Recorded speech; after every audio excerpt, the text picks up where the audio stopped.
hell's going on in the NBA? Feels like chaos. Yeah. Uh-oh. Ladies and gentlemen, Shams Charania. Shams. Shams, how's it Pat, I know you guys are hyped. Playoff basketball in Indianapolis, second round playoff basketball.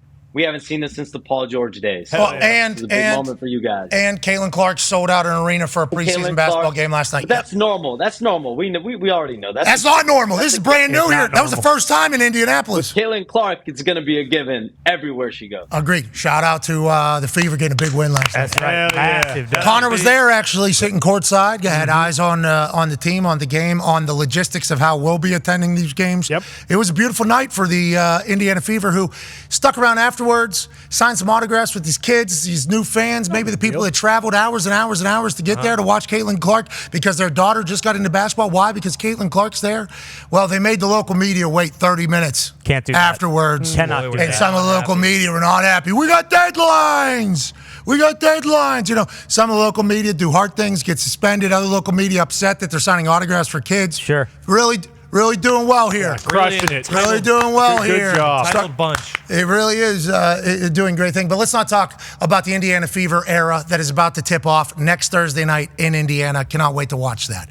Let's talk about what's going on in the NBA. Patrick Beverly now has been suspended 4 games. And it was said because he threw a ball off the face of a lady who had no idea the ball was coming because he actually missed the person he was intending to throw the ball at. And then also the interaction. Got the ball back. Whipped it again. Hit the person he was aiming at. Yeah. I think that's who he was aiming at both times. He went 1 for 2, 500. Get you a Hall of Fame baseball. Yeah, that's right. Yeah. Get you a Hall of Fame baseball. But obviously the NBA gets suspended for 4 games. It wasn't just the ball throw to a woman's face, though, in the front row. It was also the interaction with the reporter afterwards. It kind of all went together. And how did they get to this? Was this the expected outcome? And is this normal for a media interaction to be a part of a suspension?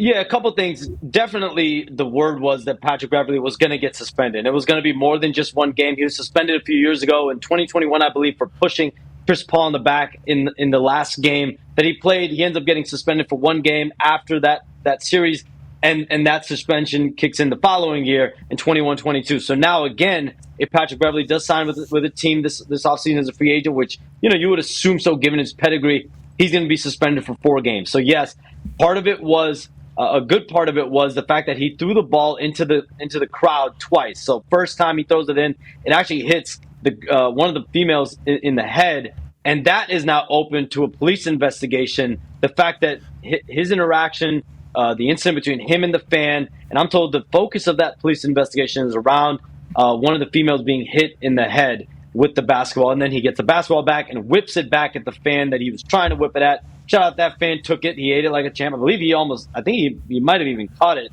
eventually at the end of the day. He got it. So that was part of the suspension. But the other part was the post-game situation with the ESPN producer. And I have a statement from a league spokesperson right now. Patrick Beverly's behavior towards ESPN producer Melinda Adams was unacceptable, unprofessional, and failed to meet the standard that NBA players consistently meet in their interactions with the media. And so that essentially is saying that there are obligations that NBA players have with the media and how they deal with the media, and the league will take that into account. And I think the fact, the response of, you have to subscribe to my podcast. Are you subscribed to my podcast? I think that was a part of it. But then it was even, initiating the removal of that said producer from the media scrum. And I think the league factored all that in and delivered that 4-game suspension yesterday. Okay, thank you for the statement from the league there, because obviously we asked you this morning, and it was like, is interactions with media something like, hey, subscribe to my podcast, and then the shooing away seemingly, especially to somebody who seems like is respected by every human she's ever worked with ever.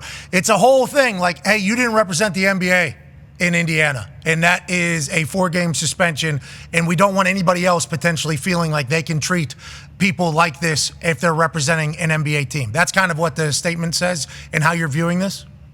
Yeah, I mean, I spoke to someone else today, and the way it was described to me, it was just uncalled for. It was unacceptable. And, the aspect of responding about just subscribe to my podcast. I mean, theoretically, he could have, you could respond that way to a question, but I think it was the aspect of removal, initiating the removal from the media. Hey, we get a lot of money from these people, the NBA. Hey, we get a lot of, the media is a vital, we have every year for training camp in the NFL, we have a media meeting where it tells you like, hey, This is just a matter of fact.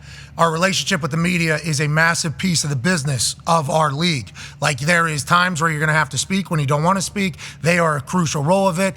Some of them are terrible. This is just how it goes. It's part of the game. I assume the NBA does the same thing. Happy to hear, that the lady, though, who got hit in the face here in Indiana, sitting out of nowhere, got some justice in the NBA. If she doesn't want to press charges, and I respect the hell out of the Indianapolis police, we have great relationship with them. And there's obviously not everybody's perfect, and they've certainly made mistakes, but there's a lot of people there that are good. We shouldn't just be chasing a case in a competitive, and hopefully that'll end up happening. Let's move forward here. Pat Bev suspended 4 games by the NBA. Frank Vogel fired. See ya. Frank Vogel out, and in comes. Go ahead, Boston. Yeah, Shams, Mike Budenholzer kind of slid in right away already. That was pretty quick. What was the process there? And then why the hell would a guy want to go coach for the Suns if, you take a team to the playoffs and then, get fired after the first year? Like, what's the point of even taking that job if the same thing happens next year? Because we all know how their cap situation is right now. So let's start with the process. The process was, if you're going to fire a guy like Frank Vogel, you want to make sure you're able to be in position to get his replacement. And that replacement being someone that could be the caliber of Mike Budenholzer. He's probably the most accomplished head coach on the coaching market right now. When you think about, he's won a championship with Milwaukee. He's been a part of championships in San Antonio under Greg Popovich. He's obviously a multiple-time Coach of the Year award winner as well. So Mike Budenholzer, the pedigree that he brings to Phoenix and being able to have the ability to really be an offensive guy, creativity offensively, that's a big component of all this. We spoke about it last week. The aspect of Frank Vogel being a defensive-oriented coach and Kevin Durant, Devin Booker, Bradley Beal, they need to figure out ways to maximize and optimize those 3 offensively because they've got so much money locked in just on those 3 guys. This team paid almost $260 million for the roster and luxury tax this year. So this is a high-priced team. They want to continue to build around the big 3. And if you're going to do that, you're going to have to bring in someone that can offensively maximize them.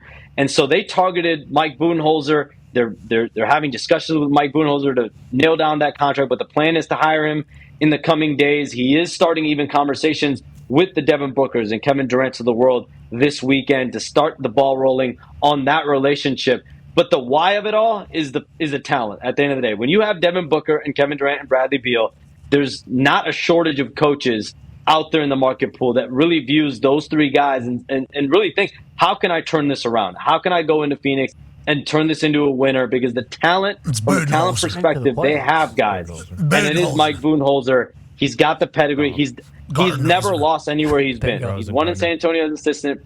He's won as a head coach in Atlanta. He's won Coach of the Year. He's led a team that didn't have as much talent as this to the conference finals in Atlanta. Obviously, we know about the championship in Milwaukee. And also, it's not bad. I'm told his deal is going to approach the 8-figure range per year. They're paying a lot of coaches. Mike Budenholzer will also get paid a good amount to go to Phoenix. Yeah, Ishbia is just rolling money out of his pockets. We need to find a winner. We need to find a winner quick. Let's go ahead and do that for the great people of Phoenix. We're running out of time, and I know there's a couple other things we want to talk about. I'm excited to see what happens with Frank Vogel going forward. Tone has a question for you. Yeah, Shams, it's May 10th, and we don't know what LeBron and Bronny are doing yet. Is there any update on those 2 and their future for this next season?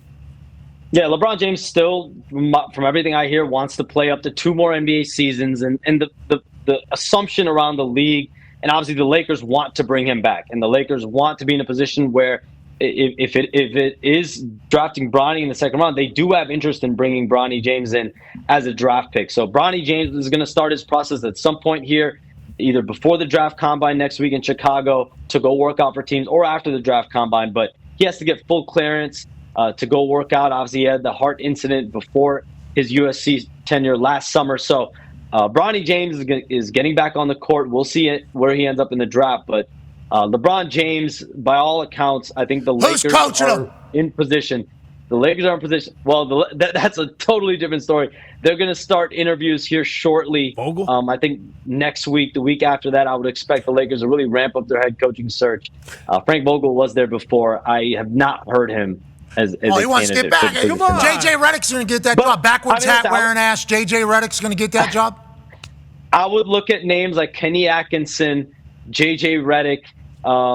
Those 2 names are potential as well. They had interest in Mike Budenholzer. Obviously, now he seems like he's in position there. But, I mean, even guys like David Adelman, who's an assistant coach in Denver right now. That's not gonna work. James Borrego, an assistant coach in New Orleans right now. They're going to have a wide net. I would expect them to interview an abundance of candidates. But LeBron James, they're going into it with the mindset of having LeBron James, building around him, building around Anthony Davis. But listen, LeBron James has until June 29th to pick up his option or not. He also will want to see what moves do the Lakers make before that option date. All right, we appreciate the hell out of you. You're always on it. Always on it. Always handsome. Look at this guy. He's got good. He's got a new background, but it's still a great one. We appreciate you, ladies and gentlemen. Sean Charania. Yeah, Shami.